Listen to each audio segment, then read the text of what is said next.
Subscribe करें और bell दबाएं ताकि कोई खबर रह न जाए।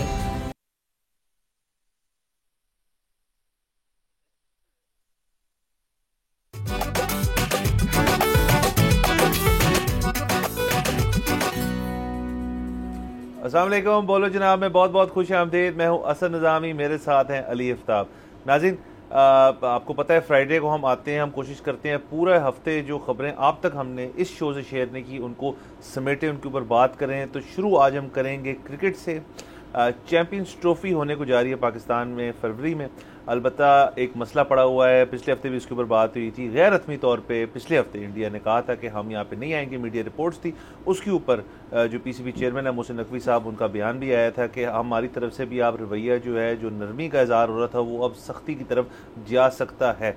उसके चंद ही दिन बाद ये हतवी बयान आ गया इंडियन गवर्नमेंट की तरफ से और पीसीबी की तरफ और बीसीसीआई की तरफ से कि इंडिया पार्टिसिपेट नहीं करेगा अगर तो मैचेस होंगे पाकिस्तान के अंदर। इंडिया डिमांड कर रहे एक न्यूट्रल ग्राउंड जिसमें दुबई का जिक्र हो रहा है। पाकिस्तान का रद्द-ए-अमल उसके बाद आया जिसमें उन्होंने कहा कि अगर आपने ऐसे करना है तो फिर हम आप पूरी चैंपियंस ट्रॉफी जो है वो अगर आप लेके दुबई चले जाएं, हम वहाँ पार्टिसिपेट कर लेंगे, लेकिन इंडिया के साथ हम मैचेस चैंपियंस ट्रॉफी में भी नहीं करेंगे और 3 साल जो अगले आने वाले हैं उनके अंदर भी इंडिया के साथ कोई मैच होगा वो नहीं करेंगे। जाहिर है इंडिया की तरफ से मामला जो हैं वो सिक्योरिटी के बयान किए जा रहे हैं। जाहिर है पाकिस्तान ने हर लिहाज से उनको सेटिस्फाई किया है। पीसीबी ने मामला जो गवर्नमेंट की तरफ जो है वो अब फेंक दिया है और मामला जो है वो बेसिकली स्टेलमेट की तरफ चला गया है। अब आईसीसी भी इन्वॉल्व है, पीसीबी भी इन्वॉल्व है, बीसीसीआई भी इन्वॉल्व है। आया चैंपियंस ट्रॉफी पाकिस्तान में होगी, किस नौयत की होगी, इंडिया शरीक होगा उसमें नहीं होगा, इसके ऊपर सारी बात करते हैं। सर देखिए, अब ना इस बात में तो इंडिया अब खुल के सामने आ गया है कि मसला सिक्योरिटी का नहीं है। उसकी पहली वजह तो ये है कि इंडिया की जो ब्लाइंड क्रिकेट टीम है वो पाकिस्तान खेलने आ रही है। सो इसके अलावा भी सिक्योरिटी का मसला होता अगर हम मैचेस उस तरीके से करवाते कि शहर भी खुला हुआ है, मैच भी हो रहा है, हम तो इफेक्टिवली पूरा शहर बंद कर देते हैं मैच के दौरान। तो पाकिस्तान में अगर पूरा शहर ही बंद है तो सिक्योरिटी का मसला कैसे हो सकता है? और इंडिया को तो हम बंदे भी बंद कर देंगे। एग्जैक्टली। सो बुनियादी बात यह है कि वो चाह रहे हैं पाकिस्तान को मॉनेटरीली नुकसान पहुंचाना, कि पाकिस्तान पैसे ना कमा सके। ब्लाइंड क्रिकेट में उस तरह से ज़्यादा पैसे नहीं है अनफॉर्चुनेटली, इस वाली क्रिकेट में है, सो वो इसलिए अपनी टीम नहीं भेज रहे। अच्छा, पाकिस्तान ने भी जो उसका जवाब दिया है वो उसने वहीं पे ठेस पहुंचाने की कोशिश की है जहां पर इंडिया कर रहा था। कि उन्होंने कहा कि अच्छा, अगर इंडिया नहीं आ रहा खेलने तो फिर ऐसा करें कि आप चैंपियंस ट्रॉफी जहां मर्जी ले जाएं, हम उसको होस्ट भी नहीं करते, हम खेलने आ जाएंगे, लेकिन जो इंडिया के साथ पाकिस्तान का मैच होगा पाकिस्तान उसका बॉयकॉट कर देगा। अच्छा, ऐसा करने से क्या होगा? आपने देखा होगा बहुत सालों से आईसीसी जब भी अपना कोई टूर्नामेंट करवाता है तो पाकिस्तान और इंडिया का मैच वो पाकिस्तान और इंडिया को एक ही पूल में रखता है कि यार पता नहीं ये दोनों अगर अलहदा पूल में हुए तो क्वालिफाई करके आगे क्वार्टर फाइनल में आ सकें या ना आ सकें, या अगर आए तो एक मैच इनका हो सके या ना हो सके। तो वो क्योंकि सबसे ज़्यादा जो रेवेन्यू है वो कलेक्ट होता है पाकिस्तान और इंडिया के मैच से, तो इसलिए वो कहते हैं कि इनका मैच तो शुरू में पूल में ही करवा लो। अब बात यह है कि जब पाकिस्तान इंडिया का मैच ही नहीं हो सकेगा, इन केस पाकिस्तान कायम इंडिया भी नहीं आता और पाकिस्तान भी कायम रहता है कि हम भी इंडिया से नहीं खेलेंगे, तो फिर क्या कॉस्ट रिकवर करेगा आईसीसी अपने इस टूर्नामेंट की?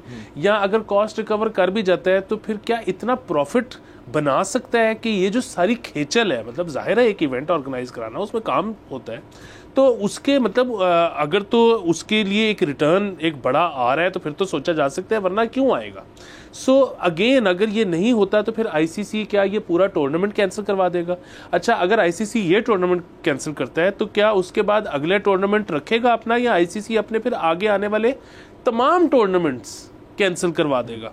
सो ये सारी चीज़ें देखने वाली हैं। अच्छा, फिर इसमें यह भी है कि अगर इंडिया आईसीसी को ये कमिट करता है कि अच्छा आपका जितना नुकसान हो रहा है हम फ्यूचर टूर्नामेंट्स में बीसीसीआई आपको पूरा करके दे देगा, तो चले उनके पास एक रुकने की वजह बन जाएगी। पाकिस्तान इस किस्म का प्रॉमिस नहीं करवा सकता क्योंकि हमारे पास पैसे ही नहीं है, ना हम पैसे जनरेट करते हैं, हमारे पास तो बड़ा स्पॉन्सर भी नहीं आता। सो अब ये सारी चीज़ें देखने वाली हैं, लेकिन अब जो हो रहा है वो हो रहा है थ्रू के मतलब रेवेन्यू स्ट्रीम के Revenue तहत क्या एक है? दूसरे को ब्लैकमेल किया जा रहा है। ये तमाम बातें सर बिल्कुल हैं और इनको देखना चाहिए। मौजूद हैं उसामा अहमद साहब भी, स्पोर्ट्स जर्नलिस्ट हैं, एक्सपर्ट हैं इन सारे मामलात के ऊपर, तो उनको भी ऐड करते हैं कॉन्वर्सेशन में। अस्सलाम वालेकुम उसामा, आपको मेरी आवाज़ आ रही है? जी, loud and clear. Thank you very much. Thank you, you welcome. अच्छा उसामा, ये बताइएगा, सबसे पहले हमने सारी बात इंट्रो में कर दी कि अब ये फैसला तो हो गया, इंडिया यहाँ पे नहीं आ रहा। अली ने जैसे कहा और मैं एग्री करता हूँ कि ये वाहिद एक मॉनेटरी इशू है, इसके अंदर ये सारी पैसे के ऊपर कहानी हो रही है, या इसके अंदर कोई और भी मुहरकात हैं, इसके अंदर कोई एज स्पोर्ट्स इसके अंदर क्या नुकसान हो सकते हैं, क्रिकेट क्या लूज करेगी इस चीज़ में से, इस सारे के ऊपर ज़रा मैं बताएं अपना ओपिनियन। एक्चुअली सबसे बड़ा तो इसमें आईसीसी का जो रोल है उस पे सबसे सवालिया निशान है, क्योंकि ICC as a governing body of the game, उसकी रिस्पॉन्सिबिलिटी है कि वो किसी भी क्रिकेट बोर्ड को जो है वो दूसरे बोर्ड को फॉर एनी रीज़न बुली ना करे। और इसमें it is a case looks like कि ये बीसीसीआई जो है वो बेसिकली पीसीबी को भी और आईसीसी को भी, उनके वो सबसे बड़ा रेवेन्यू जनरेटर है क्रिकेट में, तो वो उस वजह से बुली करने की कोशिश कर रहा है, विच इज़ वेरी अनफॉर्चुनेट के BCCI despite being one of the biggest board और इतने पैसे कमाने के बावजूद भी वो रेवेन्यू की वजह से ये चाह रहे हैं कि पाकिस्तान टूर्नामेंट होस्ट ना कर सके। और इसमें मोर देन एनीथिंग लाइक जो स्पोर्ट्स से ज़्यादा मोर लुक्स लाइक के पॉलिटिकल रीजंस हैं कि जो वहाँ की गवर्नमेंट है और वहाँ की जो पॉलिटिक्स है, जिस तरह वो पोजीशन करते हैं अपने आप को, वो उस नैरेटिव को रखना चाहते हैं अपने साथ। तो उस नैरेटिव को अगर वो टीम पाकिस्तान भेजते हैं तो वो नैरेटिव को ठेस पहुंचती है। तो that is I think the reason why. इस वजह से मेरा नहीं ख्याल कि बीसीसीआई को एज सच उस लिहाज से कोई इतना इशू है कि टूर्नामेंट जो है वो पाकिस्तान होस्ट करे, but it is more of जो पॉलिटिकल प्रेशर है उनका डोमेस्टिक, उसकी वजह से जो ज़्यादा इशू आ रहा है कि बीसीसीआई हेजिटेंट है कि पाकिस्तान अपनी टीम भेजे। और स्पेशली लास्ट ईयर जब पाकिस्तान ने वर्ल्ड कप खेलने के लिए एग्री किया था इंडिया में, तो उसके बाद ये एक थी कि इसी क्विड प्रो क्रो के तहत हुआ होगा कि पाकिस्तान जो है वो वर्ल्ड कप खेल लेगा तो इंडिया फिर चैंपियंस ट्रॉफी के लिए पाकिस्तान टूर करेगा, बट इट्स अनफॉर्चुनेट। और ये एक ट्रेंड है लाइक जो स्पेशली 2008 ऑनवर्ड्स हमें देखने में आया, स्पेशली जब से आईपीएल स्टार्ट हुई और इंडिया बड़ा बोर्ड बन गया है दुनिया का फाइनेंशियली, तो तब से ये एक स्ट्रेटेजिक पुश भी नजर आ रही है towards Pakistan, specially in terms of cricket, कि पाकिस्तान को एलिमिनेट किया जाए। पाकिस्तान की क्रिकेटर्स आईपीएल भी नहीं खेल सकते, पाकिस्तान की वुमेन्स क्रिकेटर्स भी जो है वो वुमेन्स प्रीमियर लीग में उनको नहीं अलाउ किया जाता खेलना, और इंडिया बायलैटरल क्रिकेट भी नहीं खेल रहा पाकिस्तान के साथ। लाइक पाकिस्तान ने पिछले 2014 ऑनवर्ड्स टिल 2021 जो फ्यूचर टूर प्रोग्राम था, उसमें पाकिस्तान ने कम से कम 5 सीरीज खेलनी थी इंडिया के साथ, जो कि इंडिया ने नहीं खेली। तो ऑब्वियसली इंडिया को तो उतना रेवेन्यू लॉस नहीं होता, बट पीसीबी का जो रेवेन्यू लॉस है वो इस वजह से काफी ज्यादा होता है, और उसकी कोई कंपनसेशन भी जो है नहीं हुई। अच्छा उसामा, मेरा इसमें एक सवाल है, और वही सवाल ये है कि जिस तरह से आप कह रहे हो कि इंडिया नहीं खेल रहा तो पाकिस्तान को लॉस होता है, इसका मतलब ये है कि वो जो रेवेन्यू है वो ज्यादा जनरेट भी तो फिर इंडिया से ही हो रहा था ना, इसलिए पाकिस्तान को लॉस हो रहा है और इंडिया को नहीं हो रहा। अच्छा, इसका दूसरी एक सवाल, इसका ज़िमनी सवाल ये है कि ऑस्ट्रेलिया, इंग्लैंड, दीगर जो ममालिक हैं जो हमसे बायलैटरल सीरीज जब खेलते हैं तो उनकी सीरीज भी कभी लंबी नहीं होती, उनकी बड़ी हमेशा छोटी सी सीरीज होती है, 2 टेस्ट, 2 T20 इस किस्म की। तो इसका मतलब है कि क्या पाकिस्तान क्रिकेट में रेवेन्यू जनरेट ही नहीं कर पाता कि कोई और मुल्क भी पाकिस्तान के साथ नहीं खेलना चाहता लंबी सीरीज? एक्चुअली मेरे ख्याल से इसमें जो ज्यादा मसला था वो ये मसला था कि पाकिस्तान ने जिस तरफ जो फ्यूचर टूर प्रोग्राम होता है वो निगोशिएट अच्छा नहीं किया था, क्योंकि जब बिग 3 हो रहा था तो पहले पाकिस्तान 2014 में पाकिस्तान ने थ्रेट किया था कि जी बाकी बोर्ड्स के साथ रैली करके पाकिस्तान जो है एक बिग 3 बनने से रोकेगा, बट जब फिर वो नहीं हुआ तो नजम सेठी साहब ने फिर कहा कि हमें बड़ी अच्छी डील मिल गई है। उसमें पाकिस्तान को ज्यादातर जो टेस्ट सीरीज मिली थी वो 2 टेस्ट सीरीज थी और वो सब थी, बट ऑफ लेट अब आपने देखा होगा कि जो पाकिस्तान ने इंग्लैंड के साथ जितनी टेस्ट सीरीज खेली है वो सब 3 टेस्ट मैचेस की सीरीज है। इसी तरह ऑस्ट्रेलिया के साथ जो पाकिस्तान ने जितनी सीरीज खेली है वो 3 टेस्ट मैचेस की सीरीज खेली है।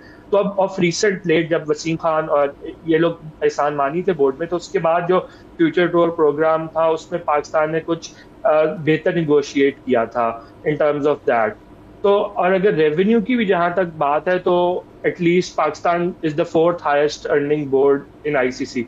तो उस लिहाज से ये नहीं है कि पाकिस्तान से रेवेन्यू जो है वो जनरेट नहीं हो रहा, बिकॉज अभी जो चैंपियंस ट्रॉफी भी है उसको लाने का जो एक मकसद था वो यही था कि इंडिया पाकिस्तान के मैचेस होंगे तो उससे जो ब्रॉडकास्टर है उसका रेवेन्यू इंक्रीज होगा। और अब ब्रॉडकास्टर की तरफ से भी प्रेशर आ रहा है आईसीसी पे भी और पीसीबी और बीसीसीआई पे भी कि आप जो है जल्दी स्केड्यूल रिलीज करें या जो भी आपके डिफरेंसेस हैं उनको आयरन आउट करें, बिकॉज हमारा बहुत ज्यादा लॉस हो जाएगा। तो I do think yes Pakistan उतना शायद रेवेन्यू नहीं जनरेट कर रहा है जितना इंडिया जनरेट कर रहा है, बट एटलीस्ट स्टिल जो significant part of that revenue है वो पाकिस्तान भी जनरेट करता है। नहीं, लेकिन फिर तो उसमें बायलैटरल जो हमारी सीरीज होती हैं उनके फिर हमें पता लगता है कि उसके लिए हमें ब्रॉडकास्टर भी नहीं मिल रहा। अगेन मसला कहीं ना कहीं तो रेवेन्यू का है ना।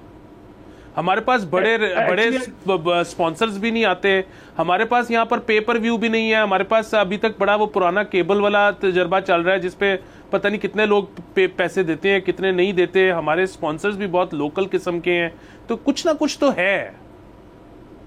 यस उसमें I think it's more to do with जो एडमिनिस्ट्रेटिव साइड पे हमारे इश्यूज हैं, बिकॉज जो पाकिस्तान की अगर आप ब्रॉडकास्टिंग की डील्स देखें जो पाकिस्तान का होम सीजन होता है तो वो स्काई स्पोर्ट्स भी दिखाता है, फॉक्स स्पोर्ट्स भी दिखाता है अभी वेरी रिसेंटली। बट ये जो पिछले 1-1.5 साल में अनसर्टेनिटी रही है पीसीबी में, बिकॉज कंटिन्यूसली चेयरमैन गए हैं और आए हैं और उसके वजह से एडमिनिस्ट्रेशन में बहुत ज़्यादा चेंजेस हुई हैं। जब वो चेंजेस हुई हैं तो उसकी वजह से वो जो पॉलिसी की कंटिन्यूटी थी, बिकॉज पीसीबी ने 2020 में डील साइन की थी स्काई स्पोर्ट्स के साथ भी, फॉक्स स्पोर्ट्स के साथ भी, सुपर स्पोर्ट्स के साथ भी, ये सब यानी इंटरनेशनल ब्रॉडकास्टर्स थे और वो 3 साल की डील्स थी। बट उसके बाद बिकॉज जब इतनी चेंजेस हुई तो उनको फॉलो अप प्रॉपर तरीके से नहीं किया गया। बट येस आई एग्री कि पाकिस्तान का भी इशू ये है कि पाकिस्तान के जो इकोनॉमिक हालात हैं वो ओवरऑल इतने अच्छे नहीं है और पाकिस्तान की जो ओवरऑल मार्केट है वो इतनी स्टेबल नहीं है, उसमें इतनी अपॉर्चुनिटीज नहीं है कि वो उस तरह अट्रैक्ट कर सके स्पॉन्सरशिप जिस तरह फॉर लेट से इंडिया करता है। अच्छा उसामा, ये बताइएगा कि अब हमने देखा है कि क्योंकि एडमिनिस्ट्रेशन की बात हो रही है कि पीसीबी के अंदर एक बहुत बड़ा शफल हुआ है, सीनियर तरीन पोस्ट के ऊपर जो है ब्यूरोक्रेसी से बहुत लोग जो हैं वो लाए गए हैं, कुछ पुलिस से हैं, कुछ जो आपकी बाकी ब्यूरोक्रेसी है वहाँ से आए हैं, उनको भी चेंज किया गया। जो करंट सीईओ थे शायद सलमान नसीर साहब, उनको पीएसएल का सीईओ लगा दिया गया है। तो क्या, और एक तो ये बात रहेगी कि इस शफल से क्या होगा। नंबर 2, पाकिस्तान टीम की अपनी परफॉर्मेंस जो है पिछली 2 सीरीज़ में वो ठीक रही है। ऑस्ट्रेलिया को भी हमने हराया और इंग्लैंड के साथ भी हमारे टेस्ट मैच की सीरीज जो डोमेस्टिक थी वो अच्छी रही। तो क्या आपको लग रहा है कि ये दोनों चीज़ें इन टैंडम जो हैं, वो जो अपने मसले आपने ऑलरेडी अभी बयान किए रेवेन्यू की हद तक, क्या ये नई शफल जो है, ये नई चीज़ इनके अंदर इफेक्टिव हो सकती है? एंड सेकेंडली कि अगर पाकिस्तान टीम बेहतर परफॉर्मेंस दे रही है तो क्या ये रेवेन्यू स्ट्रीम बेहतर हो सकती है और आया हमारे फिर बेहतर आ सकते हैं, इवेंचुअली स्पॉन्सर बेहतर आ सकते हैं? इस पे जो सबसे इम्पोर्टेंट चीज़ है जो एडमिनिस्ट्रेशन की जो जहाँ तक बात है तो वो ये है कि I actually don't really like जो ब्यूरोक्रेटाइजेशन हो रही है पीसीबी की, बिकॉज जैसी भी थी पीसीबी डिस्पाइट पाकिस्तान 2009 के बाद से क्रिकेट नहीं होस्ट कर सका था 2015 तक, और उसके बाद भी पाकिस्तान में क्रिकेट ग्रेजुअली वापस आई, बट स्टिल पीसीबी ने जो है सर्वाइव किया अनलाइक अदर पाकिस्तानी इंस्टीट्यूशंस। तो उसकी एक बड़ी वजह यही थी कि उसमें ऐसे लोग काम कर रहे थे जो कि स्पेशलाइज थे टू द रोल्स और उनको समझ थी कि क्रिकेट या जो स्पोर्ट है उसको किस तरह चलाना है। तो अब जिस तरह कुछ अपॉइंटमेंट्स हो रही हैं, आई होप कि दे डू वेल, बट जो जर्नल उससे अजम्पशन लग रही है कि मोर ऑफ के ब्यूरोक्रेट्स जो है उनको ला के स्ट्रिक्ट कल्चर क्रिएट किया जा रहा है। And I don't think they might be good administrators, but administration से ज़्यादा इट्स मोर ऑफ कि यहाँ पे आपको ऐसे लोग चाहिए जिनको स्पोर्ट्स की समझ हो और उसके बाद वो उससे रिलेटेड पॉलिसीज बना सके। सिर्फ एडमिनिस्ट्रेशन अच्छी करने से या स्ट्रिक्ट करने से काम नहीं चलेगा। जहाँ तक पाकिस्तान टीम की परफॉर्मेंस की बात है या रेवेन्यू की, तो पाकिस्तान टीम की परफॉर्मेंस अच्छी रही है अभी रिसेंट पास्ट में, और जो पाकिस्तान का ओवरऑल क्रिकेट है उसकी भी सारी दुनिया में मांग है। लाइक अभी जिस तरह फॉक्स स्पोर्ट्स थी तो वो भी पूरी उन्होंने मिल्क किया है पाकिस्तान की जो सीरीज थी उसमें उन्होंने, आप डिजिटल मीडिया भी देख लें तो दे वर रियली हैप्पी एट जो उनको कवरेज मिली है डिजिटल फॉर्मेट्स पे, बिकॉज जब भी कोई पाकिस्तान टीम जाती है, इंडिया टीम जाती है, तो उनके नंबर्स सिग्निफिकेंटली इंक्रीज हो जाते हैं। बट उसमें इंपॉर्टेंट यह है कि हम अपने ओन पे भी जो होमवर्क है वो पूरा करें। For instance PSL Pakistan super league जो है वो एक बहुत बड़ा एसेट बन गया है पाकिस्तान क्रिकेट बोर्ड का, और पिछले 10 साल में उसने पाकिस्तान क्रिकेट के रेवेन्यूज इंक्रीज करने में सिग्निफिकेंटली पार्ट प्ले किया है। Like every year 2 to 3 billion rupees जो है वो PCB को अर्न करके देती है। बट उसमें इंपॉर्टेंट यह है कि आप उसको बजाय निगलेक्ट करने के आप उसको प्रायोरिटाइज करें और इंश्योर करें कि आप उसकी स्पॉन्सरशिप, ब्रांडिंग और उसमें इंटरेस्ट कैसे इंक्रीज कर सकते हैं। बट हुआ यह है कि पिछले कुछ से चेयरमैन लाइक रमीज राजा थे, उन्होंने भी उसके PSL को प्रायोरिटाइज करने के बजाय PGL लॉन्च कर दी, पाकिस्तान जूनियर लीग, जिसको सारा PCB ने फंड किया, उसको कोई स्पॉन्सरशिप नहीं मिल सकी। फिर अभी भी जो एडमिनिस्ट्रेशन है वो चैंपियंस कप को पुश कर रही है, और उसमें थॉट प्रोसेस यही है कि जी PSL जैसा होना चाहिए, PSL जैसा होना चाहिए। तो हर चेयरमैन ये कोशिश कर रहा है एडमिनिस्ट्रेशन के जी हमारे, क्योंकि एक एडमिनिस्ट्रेशन ने PSL स्टैब्लिश कर दिया और उससे उनका बहुत अच्छा नेक नाम बन गया था, तो अब एवरीबडी वांट्स के हमारा भी उस क्रेडिट में कोई उस तरह का प्रोजेक्ट आ जाए ना, तो फिर हमारा एक बड़ा अच्छा नाम बन जाएगा। बट नॉट अंडरस्टैंडिंग कि PSL को अगर आप उसकी टीम्स इंक्रीज करेंगे, उसमें बेहतर स्पॉन्सर्स लेके आएंगे, बेहतर ब्रॉडकास्ट डील्स करेंगे, तो उससे ओवरऑल बोर्ड का भी फायदा होगा और आपका नाम भी। बिल्कुल बिल्कुल, बहुत शुक्रिया उसामा हमारे साथ रहने का, थैंक यू सर। बस मामला जो हैं उसामा ने सारे बयान कर दिए। हमारी इस वक्त क्या क्रिकेट की अपनी हेल्थ है, बोर्ड की क्या मामला हैं, और ख़ास तौर पे इस ये जो चैंपियंस ट्रॉफी है इसके अंदर आगे जाके क्या होगा ये वक्त ही बताएगा, क्योंकि अब मतलब नो पन इंटेंडेड बट मैच तो पड़ गया, और ये मैच जो है क्रिकेट का मैच नहीं है, ये सियासी नौयत का भी है, ये माली नौयत का भी है, और इसके अंदर क्या होगा आगे जाके देंगे। यहाँ पे जाना है हमने ब्रेक के ऊपर, please stay with us.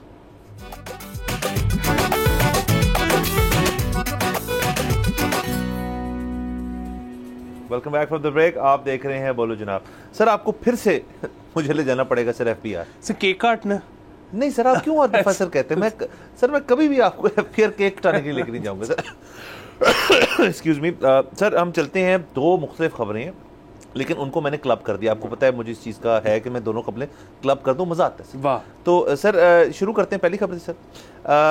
Sir इतनी जो परफॉर्मेंस अभी इस टैक्स ईयर में FBR के जो एम्प्लॉइज़ उन्होंने जो की है उसकी बेसिस में गवर्नमेंट ने सोचा कि यार कि जो आपको स्टैंडर्ड सैलरी मिलती है नॉट इनफ, जो आपको उसके अलावा पर्क्स एंड प्रिविलेज मिलते हैं नॉट इनफ एट ऑल। तो सर मुख्तस किया गया, गवर्नमेंट ने अप्रूव किए 32.5 बिलियन रुपए, 32.5 अरब रुपया FBR के एम्प्लॉयज़ के लिए, उनकी एफिशिएंसी इंप्रूव करने के लिए। सर इसके अंदर आप सोच रहे होंगे इतने पैसे किस चीज़ के लिए हैं? सर मैं आपको बताता हूँ। तो सर नंबर 1 चीज़ तो ये है कि 1100 नई गाड़ियाँ सर मिलेंगी FBR के स्टाफ को। Very good sir. आपको लगता है कि सर टैक्स की जब फ्रॉड के छापे मारने होते हैं तो वो पैदल जाएंगे, वो बाइक पे जाएंगे?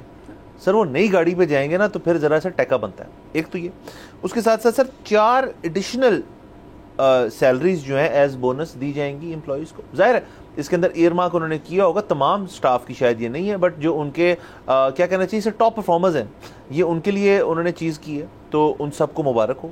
ये एक बात रहेगी सर। उसके अलावा उन्होंने सर ये भी कहा है कि जो कस्टम्स के पोस्ट्स हैं इंडस रिवर और बलूचिस्तान में, मिलिट्री लेड जो मैन हैं जो वो होंगे वहाँ पे मौजूद होंगे, तो स्मगलिंग को रोकने मतलब मिलिट्री मैन लेड एक वो होगी। ये भी अच्छी चीज़ है, स्मगलिंग रोकनी चाहिए, हम उसके बहुत खिलाफ हैं। बट सर ज़्यादा मैं फोकस करना चाह रहा हूँ FBR के ऊपर। 1100 गाड़ियाँ होगी, 4 तनख्वाहें होगी, यानी कि अब बोनस जब मिलेगा इस महीने या अगले महीने तो वो टोटल 5 सैलरीज आपको इकट्ठी मिल जाएंगी। तो सर वेकेशन ऑन है। एक तो ये खबर होगी सर। उसके अलावा सर जो गुशवारे जमा हुए हैं 2023-24 के टैक्स ईयर में, उसके अंदर सर एक ही मैं आपको 2 फिगर्स देना चाहता हूँ। उसमें से सर 39% जो टोटल सबमिशन में से हैं वो ज़ीरो इनकम डिक्लेयर करके उन्होंने सबमिट करी, मतलब उन्होंने कहा यार हमने इस साल कुछ किया ही नहीं, हमने कुछ कमाया ही नहीं।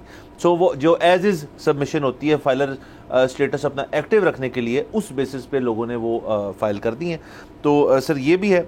तो सर बस सारे मामला जो हैं वो ठीक हैं, everything is on the up खर्चे के लिहाज से, और टैक्स नेट जो है वो ज़ीरो टैक्सेशन जो है, ज़ीरो टैक्सेस, ज़ीरो वाली फाइलिंग जो है उसकी बेसिस पे बहुत अप है। तो सर आपको और पूरे वाम को मुबारकबाद।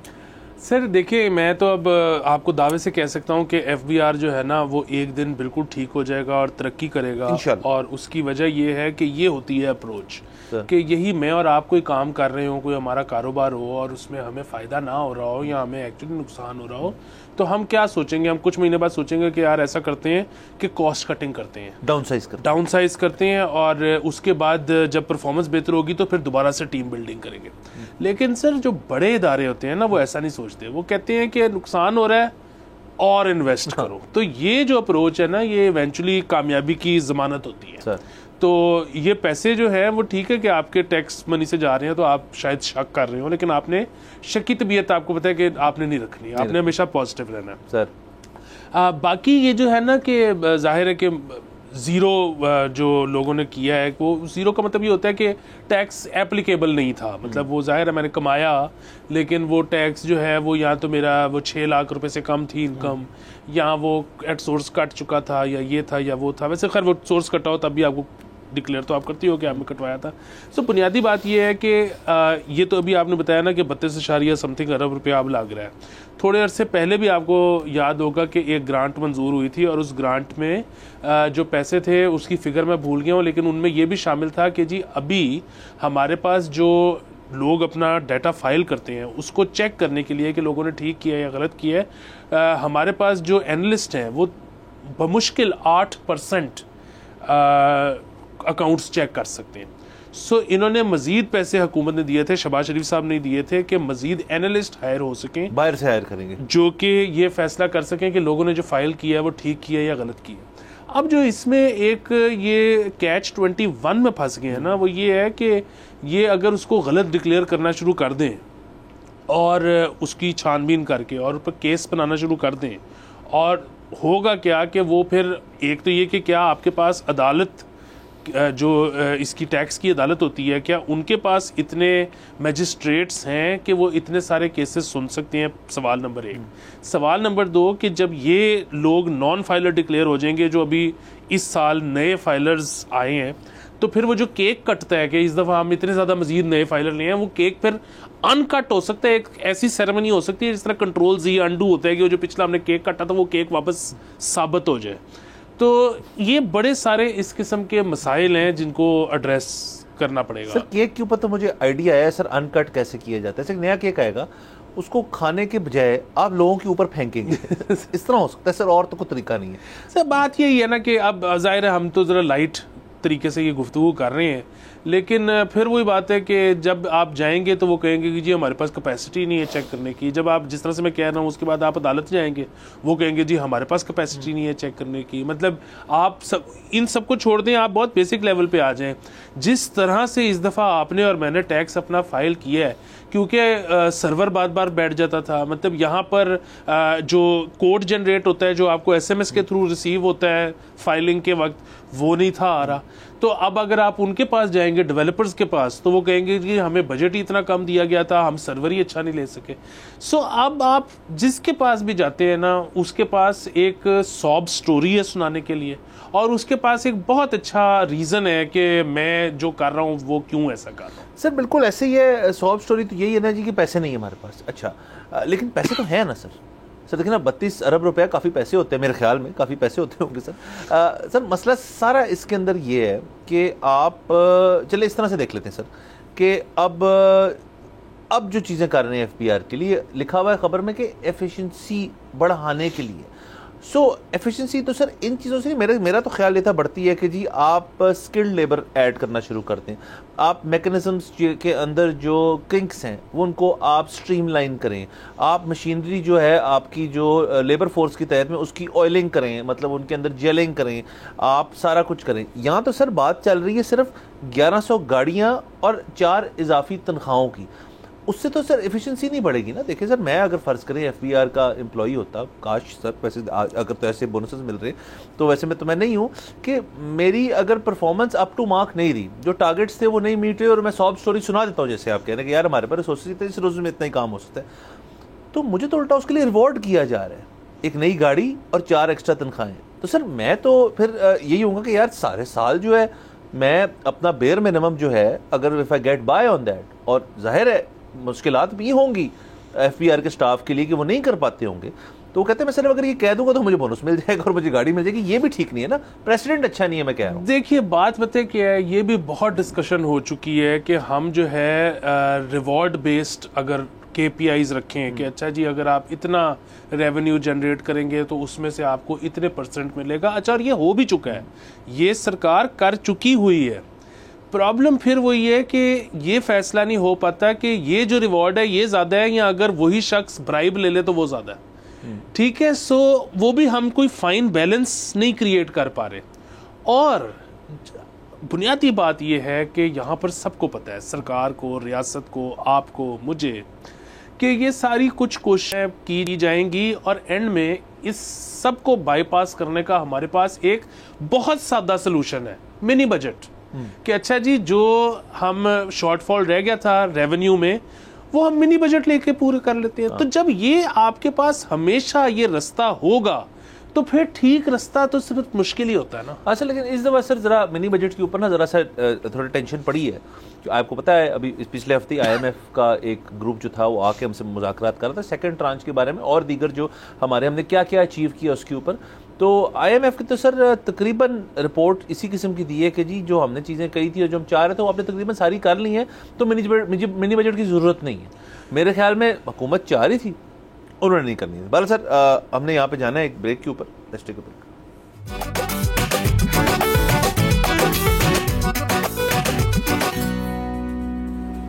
Welcome back from the break. आप देख रहे हैं बोलो जनाब। जी, ब्रेक से पहले एफबीआर की बात कर रहे थे, एफबीआर की बोनसेस की, एफबीआर की जो 32 बिलियन का एक पैकेज जो है वो अनाउंस किया गया। तो सर उसके ऊपर एक पॉइंट रह गया था। जी, मेरा जो पॉइंट रह गया था ना वो ये रह गया था कि ये जो मसला है ना मिनी बजट वाला, ये अभी चलेगा। बल्कि मिनी बजट क्या, मुझे तो लगता है कि खुदा ना खास्ता ऐसा भी माहौल बन सकता है कि बिग बजट ही लाना पड़ जाए जुलाई से पहले। बात ये है कि ये तो हम एफबीआर की लोकल जो टारगेट्स थे उसके मीट ना करने की बात कर रहे हैं। अभी पाकिस्तान ने IMF को ये भी तसल्ली दिलाई है कि प्लीज़ आप अभी उतावले ना हों, जो हम सोच रहे हैं, जो हमने प्रॉमिस किया था कि चाइना के साथ रीनिगोशिएट हो जाएंगे हमारे लोन्स के मामलात, वो भी हो जाएंगे। और जो हमने प्रॉमिस किया था कि सऊदी अरब हमें डिफर्ड पेमेंट्स पे तेल देगा, वो भी हो जाएगा। सो ये जो स्टेटमेंट है, इसके बाद हमें एक नई चीज़ का पता लगा, और वो पता ये लगा है कि पाकिस्तान ने IMF प्लान लेने के लिए ये दोनों चीज़ें भी प्रॉमिस की थी। सो ये भी तो एक कितना बड़ा मसला है ना कि हमें आहिस्ता आहिस्ता उन चीज़ों का पता लगता है, रियासती मामलात का, जो कि कॉन्ट्रैक्ट के वक्त आवाम से छुपाई जाती हैं। मतलब हम इसी तरह मुख्तलिफ स्टेटमेंट्स, मुख्तलिफ रिपोर्ट्स, मुख्तलिफ आउटकम से दो बातें इकट्ठी करके डिस्कस करते हैं कि अच्छा PIA की निजकारी का मामला कहाँ तक पहुँचा है, क्योंकि आपके साथ मेरे साथ तो नहीं शेयर किया गया कि क्या शराइत हैं। इसी तरह IMF को क्या शराइत दी हुई हैं, चाइना से क्या बात हुई है, अवाम बिल्कुल पर्दे के अंदर है। सर वहाँ पर्दे के अंदर है, ये बात बिल्कुल आपकी दुरुस्त है। और उसके साथ साथ सर IMF ने मेरे नज़दीक अगर एक चीज़ के ऊपर तनकीद की है तो वो हमारी एनर्जी पॉलिसी के ऊपर थोड़ी सी की है कि अब सर्दियों का मौसम आ रहा है तो गवर्नमेंट जो है वो इंसेंटिवाइज कर रही है। IMF से पूछ के उन्होंने रेट थोड़ा सा, या उनकी इजाज़त तो मैं नहीं कहूँगा, बट उनसे एग्रीमेंट के अंदर रहते हुए उन्होंने 20 से 25 रुपये पर यूनिट कॉस्ट जो है वो कम हो जाएगी सर्दियों के अंदर।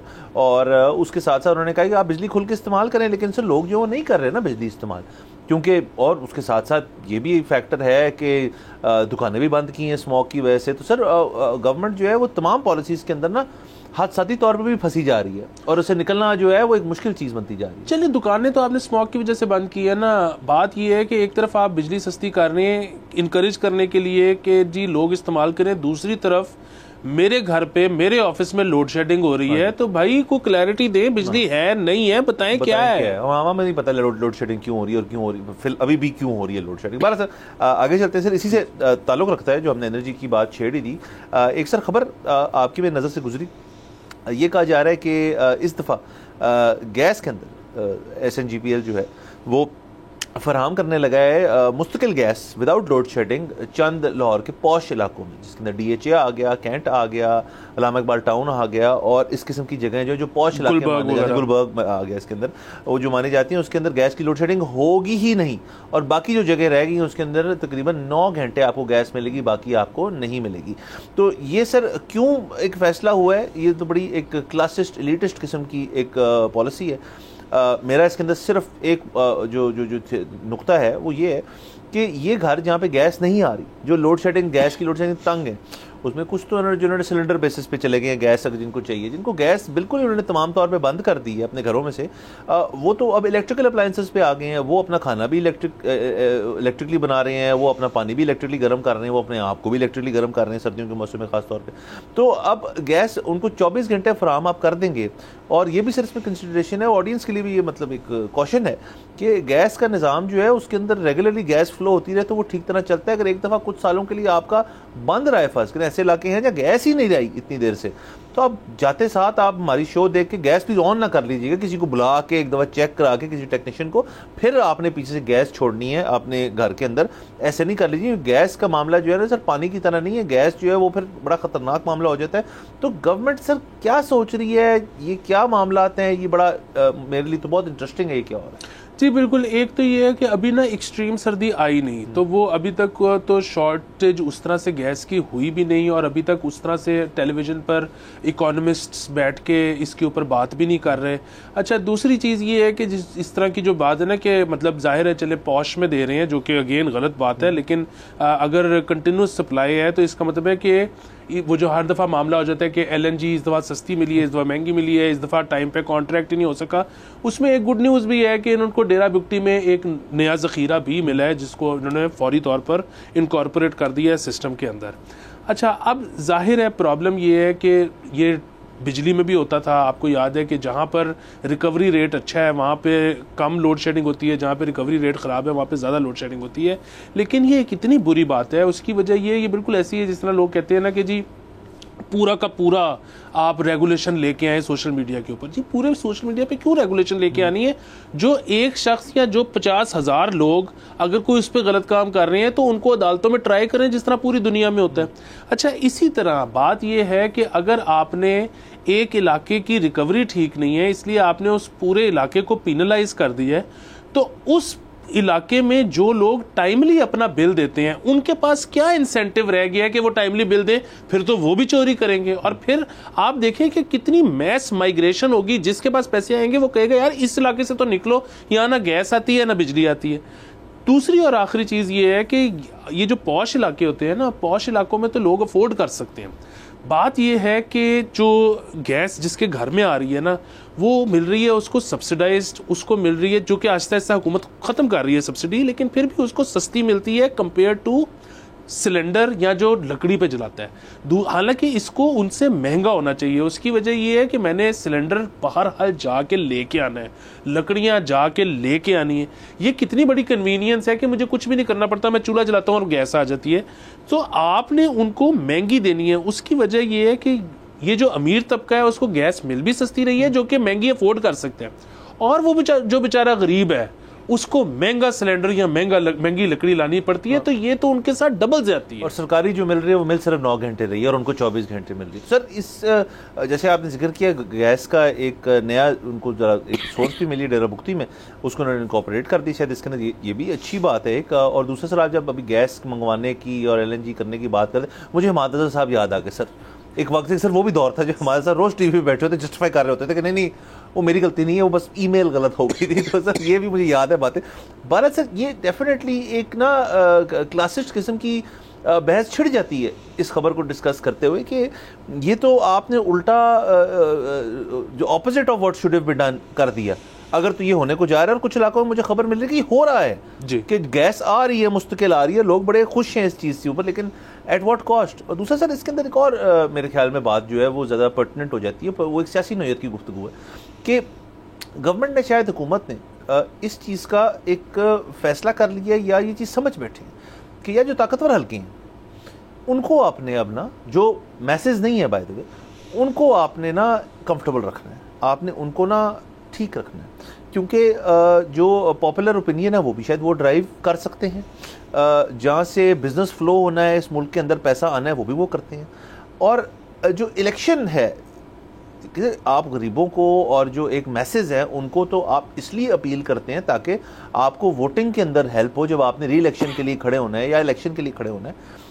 ये तो मेरे ख्याल में इस गवर्नमेंट की ये इतनी बड़ी टेंशन है नहीं रही या रही नहीं है, तो शायद इस वजह से सर की पॉलिसी उन्होंने अपना ली है। एंड विच इज़, अगर किसी ने इस तरह सोचा है तो सोच तो ठीक है एक लिहाज से कि भाई हम जो हैं अपनी, हमारी जो नई बेस है, पहले तो एक और बेस थी ना, ताजर कम्युनिटी थी, उन्होंने तो वोट नहीं दिया। जो हमारी नई बेस है या जिसको हम बनाना चाह रहे हैं वो पौशला। सर बुनियादी बस मुख्तसर सी बात सर, ज्यादातर टीवी एंकर्स, ज्यादातर वीलॉगर्स, ज्यादातर ओपिनियन मेकर्स किन शहरों में किन इलाके हैं उनको कंफर्टेबल रखना, उनको कंफर्टेबल रखना है। बहरहाल सर ये सारी जो है ये बातें हैं, difficult to get to the bottom of it. ये सारी चीज़ें जो हैं गवर्नमेंट को ज़ाहिर देखना चाहिए। एंड ऑफ द डे सियासी जो आपके वोट बैंक है और वो सब कुछ है, उसको आपको मद्देनज़र सिर्फ नहीं रखना होता, आपने ये भी देखना होता है कि आपने आके in the head of public service आपकी एडमिनिस्ट्रेशन ने क्या क्या वो चीज़ें दी, और वो इवेंचुअली जाके दुनिया के अंदर एक बड़ा खूबसूरत निज़ाम है कि अब अपने आप को कहीं ना कहीं तो बैलेंस करती है। तो उस चीज़ को भी, और वो भी सर सारे वही सियासतदान जो इतनी देर से चल रहे हैं उन्होंने वो बैलेंसिंग एक्ट होते हुए देखा है। सर इनको ना सिर्फ एक बात समझ आनी चाहिए कि अब सियासत के ऊपर भी वही रूल्स अप्लाई होते हैं जो इक्तसादियात के हैं। Market always corrects itself. Yes sir. तो ये करेक्शन इनको सियासत में भी नजर आएगी, फिर ये पछताएंगे। बिल्कुल। बहरहाल सर ये रही सर हमारी तमाम बातें इन चीज़ों की। क्रिकेट जो है वो अपनी जगह एक मसले मसाइल चल रहे हैं, FBR के अपने मसले चल रहे हैं, गैस के अपने मसले चल रहे हैं, लेकिन कोशिश ये होती है सर कि फ्राइडे के दिन जो है हम ज़रा जितनी खबरें हम उनको गैदर कर सकें उनको आप तक पहुँचाएँ, और आज हमने यही कोशिश की। बहरहाल हमारा वक्त जो है वो ख़त्म हो जाता है। कल आपसे फिर से इंशाल्लाह फिर मुलाकात होगी। खुदा हाफ़िज़।